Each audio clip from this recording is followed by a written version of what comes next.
Hello everyone and welcome to another high elo game of Age of Empires. Today, two of the game's OG most badass civilizations clash head to head as VarVarus, playing as the Mongols in blue, gets ready to take on none other than Hoang, playing as his usual Celts, this time in red. Now, while the players heard their herdables explore their immediate surroundings and try to go up to Feudal ASAP, let's take a look at the civ matchup we'll be watching today. Now, the Mongols are an incredibly fast cavalry-centric civilization. Their scout cav line units do come with extra line of sight. Their cav archers fire faster. Their light cav, their hussars, and their steppe lancers all come with 30% more HP. And their unique unit is the Mangadai unit that needs no introduction. This is a fast-firing, quick cavalry archer with an attack bonus against siege units that might be a bit problematic for Hoang, seeing as how he absolutely adores his siege units. Now, to keep up with the incredibly fast-paced Mongol army on the field of battle, Mongol siege itself can be upgraded to move 50% faster. Now, to help support their military endeavors, Mongol hunters do work 40% faster, and their houses themselves can be upgraded so that they do not lose any population space if they are destroyed. Now, Hoang, a player who loves to play the Celts. Speaking of speed and quickness and amazing powerful units, the Celts, a civilization, as we always see, built for speed. Their lumberjacks work 15% faster, which does feed into their specialty siege. Their siege workshops work faster, their siege units fire faster, and all of their siege units can be upgraded to get more HP. Now, coming back to the speediness of the Celts, their infantry do move faster than normal starting in Feudal. Their castles, their towers can be upgraded to attack faster, and their unique unit, the Woad Raider, is the second fastest infantry unit in the game, and one that comes with a good amount of HP and a pretty strong attack. Now, in order to feed a big, hungry, growing Celtic population, the Celts can actually steal and convert enemy herdables, even if there are enemy units standing right next to them. So gobble gobble, be careful, turkeys, on the southern portion of the map. Looks like Hoang, already out on the map exploring where his opponent is, has seen the primary gold, so he knows he's in the right area. And now I think he caught the tip. Oh, he got three turkeys and one of them. Oh, look at that. We've got a game of turkeys here. Immediately steals. What the hell is going on recently with more and more turkey thefts? Although I think maybe he's decided against it. And where's he sending them? Is he sending them to scout? That's not a good idea. Thiefs, 2 turkeys does our Celt. Will our Mongol allow 3 more get taken? 2 of them get reconverted. A third. Oh my goodness. This is just, if ever we needed to see the Celtic feature, the bonus in action, it is here. I don't know if Hoang is going to actually take these turkeys or if he's just going to do a bit of scouting with them and then return them like an overdue library book. For now, we'll keep an eye on them as they, oh, you can see their little feet waddling. That's so adorable. I never noticed.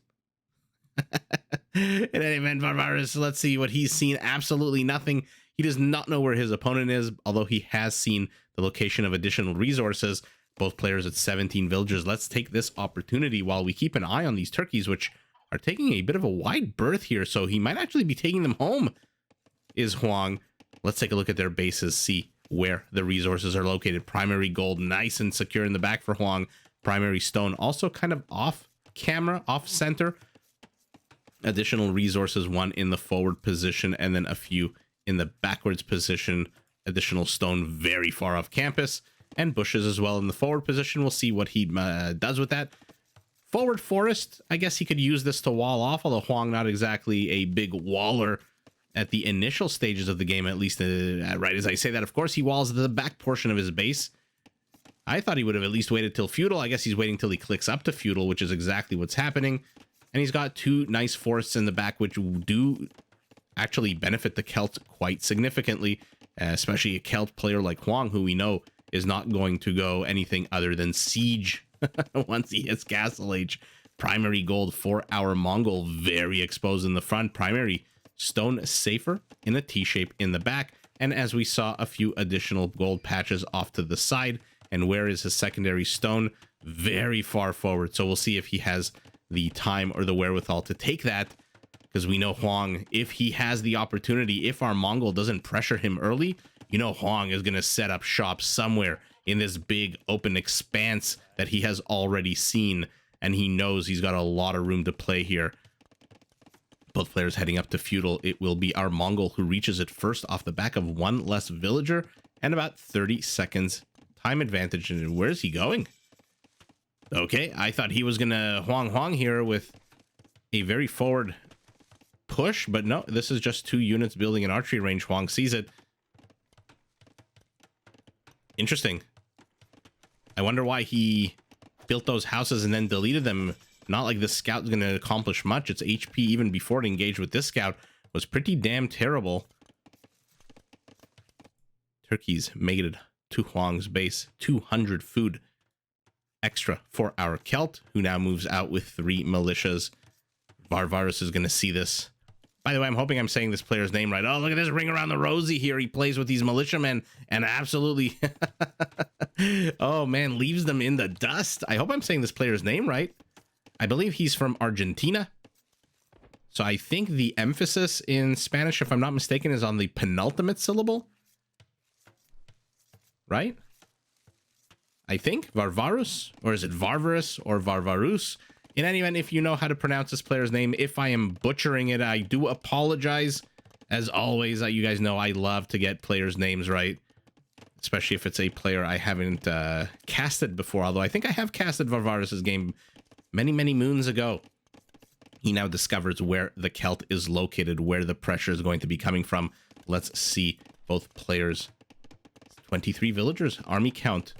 Hoang with the 3 militias become men-at-arms is moving forward. He's added a skirmisher here so that these villagers are not going to be safe in this little enclave.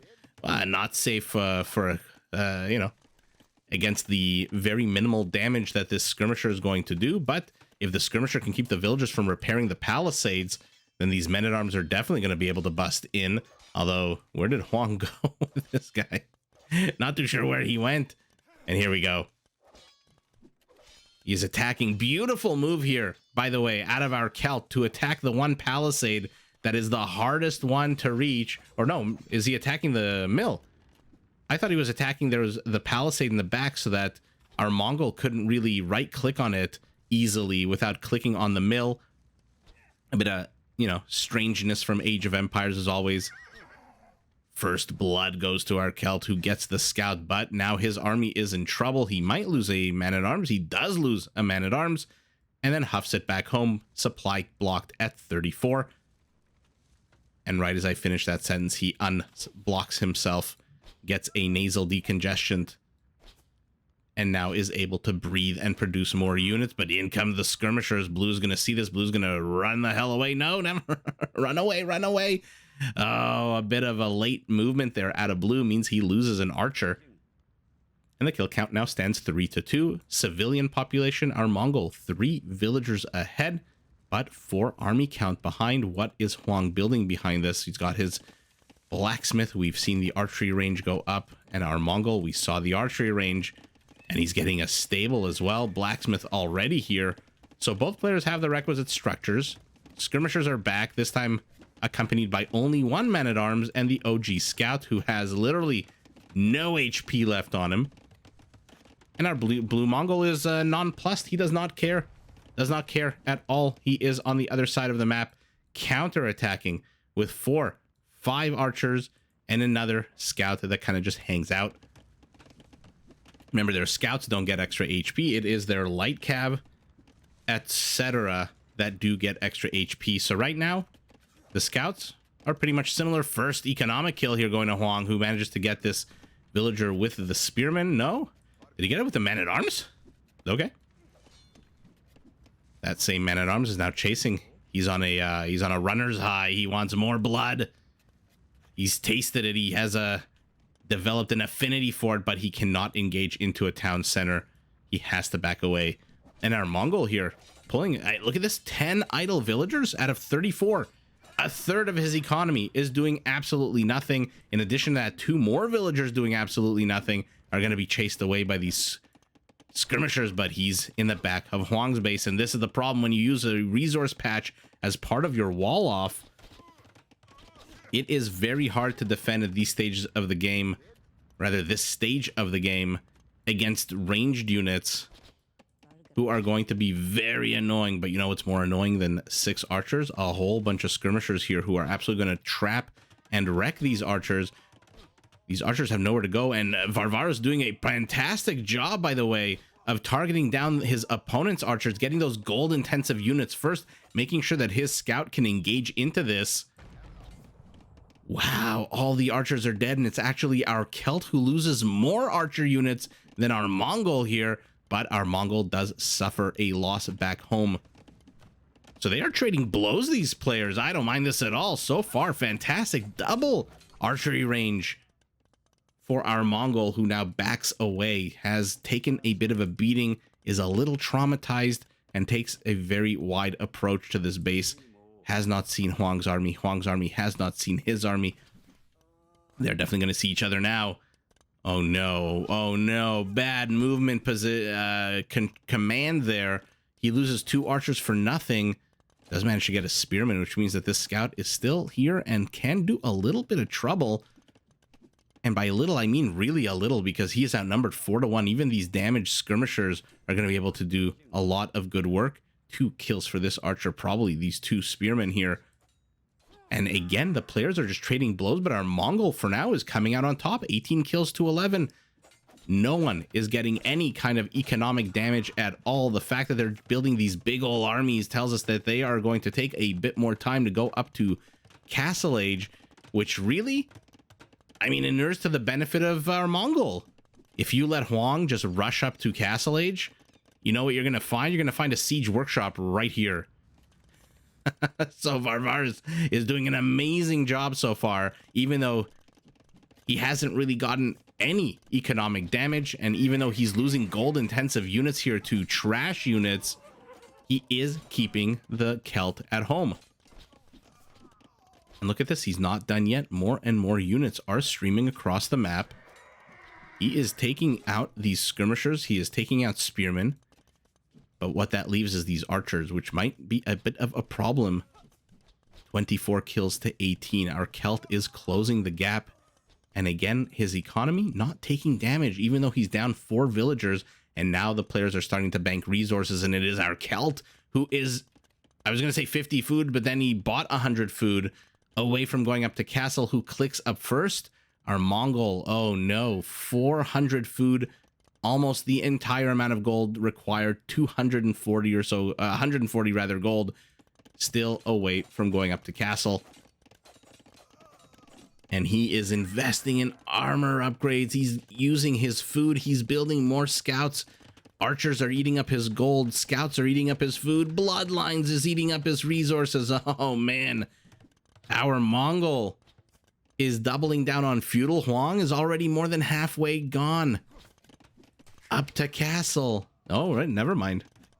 Oh, I was looking at the bar. I thought it was counting down, not counting up.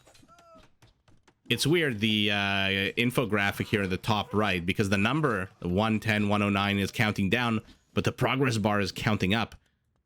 So those who, like me, sometimes get visually confused might interpret that a whole bunch of different ways. In any event, he is now 70% of the way to Castle. Our Mongol is basically balancing his economy, using his market. He's got the resources. I expect to see these resources at the top right disappear. There they go. And he's going up to Castle, a full 2 minutes behind his opponent. Now, we've seen players take on Hoang when they're behind like this going up to Castle with good scouting. Because if you can spot the villagers just like VarVarus is spotting them now. Oh, look at them trying to play coy, building a house here. You're not fooling anyone. We know exactly why you're here, villagers. And now look at this. Our Mongol sees it, so he knows to be prepared. What is he doing? He's building more archers. He's getting more scout cavalry. Let's see if he upgrades them to light cav. If he does, their HP will jump from 60 to 78. Or I guess with bloodlines, 88? 98? But we'll see. There's already a knight out on the field. The villagers are here. But again, our Mongol sees this. He knows it's coming. Look at this retreat battle out of him. He is literally milking every inch of land. He is squeezing the lemon as hard as he can to make sure that Hoang takes as long as humanly possible to get his butt over to his base. An absolute fantastic military maneuver here out of our blue Mongol. Unfortunately for him, at the end of the day... Oh, wait a second. No, at the end of the day, the villagers are here. 2 of them do survive the long trip. Kill count, he's still ahead, but only 5 now, 44 to 39. He has managed to get a whole bunch of villager kills, and he sees the siege workshop. So he's now in castle. What's he going to do? Let's keep an eye on the... Oh my god, he's going step lancers! Behind this, he's built how many stables? 4 stables, 2 active at the moment, 2 more in construction. Step lancers is the name of the game. I thought he would go light cav, but never mind, he lost all of his scout cavalry with the exception of 2. Now, step lancers versus knights, we'll see how well they do. They might need numbers here, but against skirmishers, they are just going to have an absolute field day. And look at this. He's put so much forward infrastructure protecting this gold that he is going to be a-okay unless... Oh, no. Unless Hoang shows up with siege. And now Hoang sees the step lancers. He knows he's got to be careful. There's 11 of them in the production. Has VarVarus seen the backwards gold? Yes, he has. Has Hoang seen this? Yes, he has. So he has seen the secondary and tertiary gold of his opponent. We'll see if he puts any pressure on on that part of the map. For now, though, the investment into cavalry upgrades and the delay of Castle Age have proved very prescient out of our Mongol, as he now has 15 step lancers with +1/+1. I mean, what's he waiting for? I think he can take this. Head straight for the monk, kill the monk.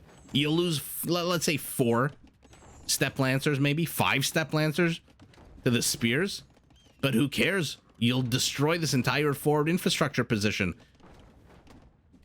You'll get the monastery, the siege workshop. In any event, he is not doing any of that. He is going up to 19 step lancers. He's counterattacking. He's counterattacking with 5 step lancers, a scout, and a dream. He knows Hoang's pressure is all in the forward position. Oh no, now there's 10 pikemen here. Where is Hoang's barracks, and why is it not in the forward position? Is he sending pikemen from here? Yes, he is. That is a long road to Tipperary for them to get to the front forward position. But look at this. VarVarus just throwing a whole bunch of infrastructure. Will we actually get to see the nomads upgrade where these destroyed houses don't lose population space? I don't know.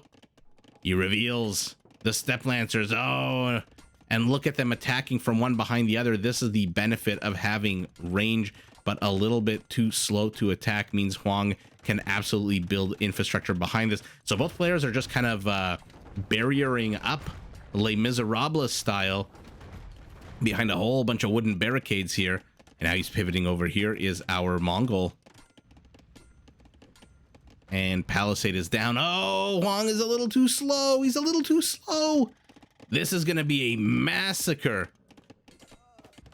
Back in his base, our Mongol is laughing. He's just building more and more houses while he absolutely is going to gut this villager line. Oh my goodness. 15 villager kills already, but the pikemen are here. Unfortunately for them, they are very much outnumbered. Okay, the knights do come. They are completely unupgraded. And the step lancers do probably the best thing they can do. They're going to die for sure, but they are doing the best thing they could, getting into a little nook. Hoang needs to delete his house. He needs to delete his house to get at the step lancers. But condensing them into this little tiny area means that they can attack from one behind the other. Unfortunately for him, the knights prove to be the stronger unit, but in come more.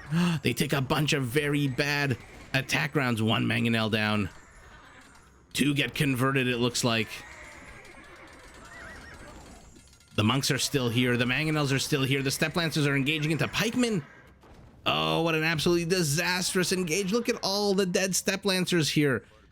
Wow, what a beautiful hold by our Celt. And our Mongol takes 3 of his very badly damaged units and goes back on the offensive. No. Where's your one archer? It is here. It is protecting this gold patch. Very confident. Archer does have 1 kill. Okay, so he is a kind of a veteran, I guess. And man, things just went absolutely sour for our Mongol, who is now behind in kill count. Although right as I say that, he does catch up. And remember, these Steppe Lancers can attack from behind 1 tile. Although they don't really need to. They're in the wood line yet again. What units does Hoang have to defend here? Absolutely none.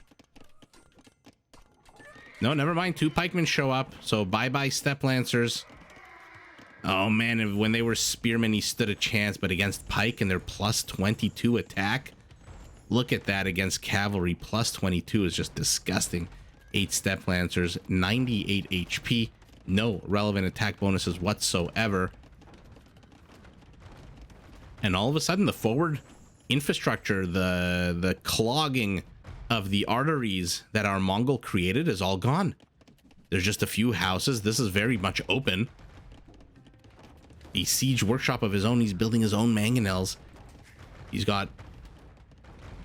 It looked like the flag here was above the town center. Oh, reveals the mangonel. Gets a good shot off. Surprises Hoang, who loses a skirmisher. But now it doesn't seem so impressive, the wall off here. The issue for Hoang is he is not interrupting this gold mining at all. 12 villagers on gold means that our Mongol has more gold miners than our Celt. At a time when the Celt needs to absolutely start ramping up the pressure. 2 kills for 1. Fantastic play out of our Mongol. He's going to get a 3rd. And Hoang, uncharacteristically losing his entire mangonel force, has to replenish it with a new one. And VarVarus isn't done. He's building another mangonel here. But this is open. Not that Hoang can really engage into this. He says, right as Hoang attempts to engage into this. Let's see it. Let's see it. VarVarus has to be very, very careful. Okay, he runs away, but perhaps not far enough. The monks are chasing them. Beautiful. I guess he was trying to lure the pikemen into the big balls of death of his own mangonels. And holy moly, what an exciting game. I am in love with this game. VarVarus making all the right moves so far, with the exception of a very disastrous engage over here, which, look, he did manage to take out Hoang's villagers. Look at Hoang's villager count. I mean, this is not really all attributed to our Mongol, right? This is a 31 villager difference, and he only killed 21 to 6, so he only killed 15 more villagers. So if you add those 15 back, he'd be at 51. He'd still be down 16 villagers. So not all of it can be attributable to our Mongol. What can be attributable is a big castle. Are we going to get to see Mangadai? Are we going to get to see Mangadai? Man, so many players try to take Hoang down. So many of them try to dethrone the king. He loses another Steppe Lancer. Does our Mongol? How many monks are there here now? 5 monks. This is going to be very difficult for our Mongol to engage into. Let's see. Keep an eye on the castle. 15 Steppe Lancers. He's going up to 17. Yeah, he's getting Bodkin. I wonder if that's just for his castle, or if we're going to be lucky enough to see Mangadai. For now, he needs to get his gold numbers up. He used all of his villagers to build this castle, and now he's taking this gold. But hello, wake up. Wake up, wake up, wake up. 13 villagers. What are you doing? Somebody get a cattle prod and start poking these villagers so that they can get to work. A mango for a mango leaves the whole world hungry here, as another Mongol mango moves forward. Do the Mongol mango should be the name of a teeny bopper song. Beautiful. Another shot, but with 5 monks here now. What looks like 6 monks. These shots are not enough. Oh no, oh no. Loses his mangonel. No more siege, but we've got Mangadai. What are their attack bonuses against siege now? 4? I want to say, for the base model. Oh my god. The worst place you could have spawned your mangonel, and it dies before it even... Oh no. It dies before it could even get a shot off at our Celt, who now triple whammies these villagers. Oh, Hoang getting a bunch of kills, 5 additional villager kills himself. Let's see if I was right. Siege 3. Okay, I guess the elite has 4. More stone. He's got 7 on stone, 555. He's going to drop another castle. Look, castle dropping Hoang right now on his side of the map may not be a bad idea. He may not notice if he's if you start attacking and becoming more aggressive with these Mangudai, they're going to be able to snipe units left, right, and center. They are fast moving, fast firing, and come with a whole slew of bonuses. Although if you path them pretty badly, they are going to die very quickly. Okay, takes 100 of his stone and builds a town center, so no castle in the very near future.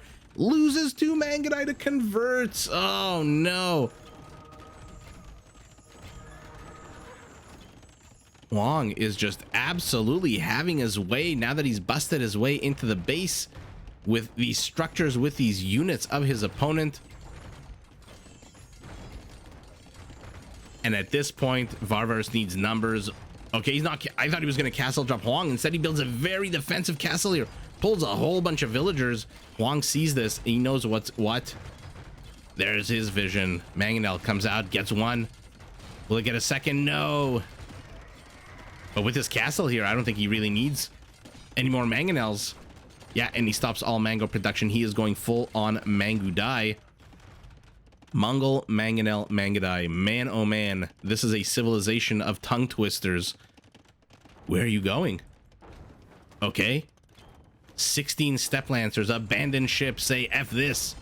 We are moving somewhere else. We are going to hire ourselves out as mercenaries. And look at this, in the face of Mangonel fire, in the face of monks, in the face of converted Mongol units, these farmers don't give a flying rat's butt. They are tilling their fields in the middle of a war zone. That being said, Hoang is kind of taking his time now that there's 2 castles up, which he must have seen this one. Yes, he has. What does he do? He's got to rush up to Imperial. The problem for him, or at least start getting out some kind of rams, or I don't even know if rams will work here with this many Mangudai. Hoang is in a bit of a pickle over here. What does he do now? He's starting to teeth his opponent's primary gold. I mean, destroying these structures is great, but this is just wood expenditure. And our Mongol's now on the other side of the map.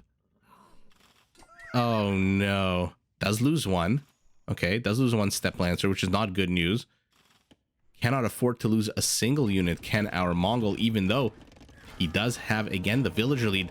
2 Mangonel, 3 Mangonels do get sniped. He looks like he deleted his own units as opposed to having them go to the dark side. Luke, I am your Mangonel, says Hoang, and takes his opponent's Mangonel. Is this open? Oh my god, he didn't fix it. Where's he going though? Juicy gold line. And look at that, VarVarus, seeing that his opponent is continuing production of his gold intensive units, knowing that there must be gold coming in from somewhere, moves in and slaughters. Hoang is less than half of the villager count of his opponent. Oh no, and in come the Mangudai. Bye Mangonel. Hoang is broke. Hoang is dead. Wow. Well, there you go. I mean, every time I cast a Hoang game, I always try to, how do I put this? Try to hint and think of how one can defeat the king of the Celts. And VarVarus putting on an absolute clinic from the early game aggression to the literal step by step, by tile retreat to the south, delaying his opponent, who was 2 minutes ahead of him getting up to Castle Age. If he didn't do that amazing retreat maneuver, Hoang would have been here a minute before he was, and then all of a sudden the game would possibly look a lot different.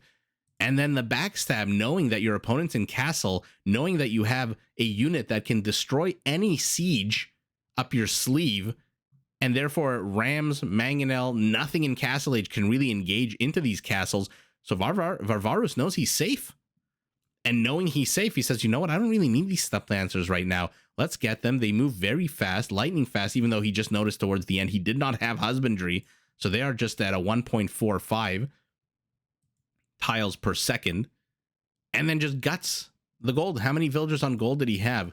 10 villagers on gold, all in the forward position. Yeah, this is the only gold mining that our Celt has right now. And he has amassed himself quite an untouchable army here. Nothing cavalry-centric can touch this because of the monks will snipe them from afar, and those that survive will get absolutely wrecked by these pikes who have already amassed 10 kills for themselves. And even though, look at this, Hoang, no real forward infrastructure beyond the original 2 military buildings, he decides to build a town center as opposed to, let's say, a barracks.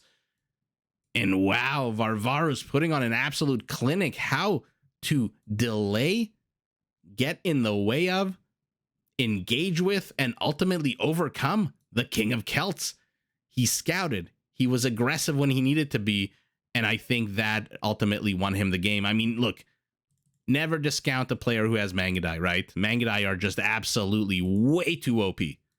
They are just incredibly strong. The lightning fast movement, the lightning fast attack, the bonus against siege units here mean that once he lost his last mangonel here, the options for our Celt became very, very limited. And when this army showed up in the back of his base, and now he's got, unlike before, no knights, no pike, nothing to defend against this, his entire rear base is in jeopardy. Sure, you can garrison your villagers in your town center, but then all of a sudden your entire economy, with the exception of 10 villagers, is now idle. And Hoang was just so focused, so dogged in his attack here, destroyed so much infrastructure, he never really got his economy up and running. And our Mongol stayed cool, stayed calm, stayed collected, and just expanded gold to the east rather, expanded gold even more to the east, and then expanded westward with farms, with lumberjacks, and took the game. So an absolute fantastic game out of both players. Hoang being his usual super duper aggressive self, and VarVarus being cool as a cucumber, ultimately overcomes, is victorious. Let's take a look at the numbers. 51 step lancers, 42 pikemen, PKPM towards the middle of the game, PKPM also towards the middle / end of the game. Economy, oh, look at that. I mean, you can't expect to be the Mongol when you've got 40% smaller economy. Look at the stars. All in favor of the Mongol. Conversions, only 6 converted. It felt like a lot more. Not gonna lie, it felt like a lot more than 6 conversions. Kill count, let's take a look. Kill count similarly, very similar rather. And if you take away the 12 villagers, it's what, 21? Pretty much identical, I would say. 15 villager kills, 33 for our Mongol, who racks up a few more at the end. There's 16 kills, 12 of them economic, and overall more kills for him as well. So like I said, just an absolute game to study. If you ever expect to go up against Hoang, study this game. Pick the Mongols, I guess. I mean, you could do this with a lot of civilizations. The absolute epic hold here by VarVarus, who took an immense amount of pressure, takes the W. But GG to both players. Did you enjoy this video? Check out these other clips and make sure to subscribe and enable notifications so that you're notified of my latest uploads.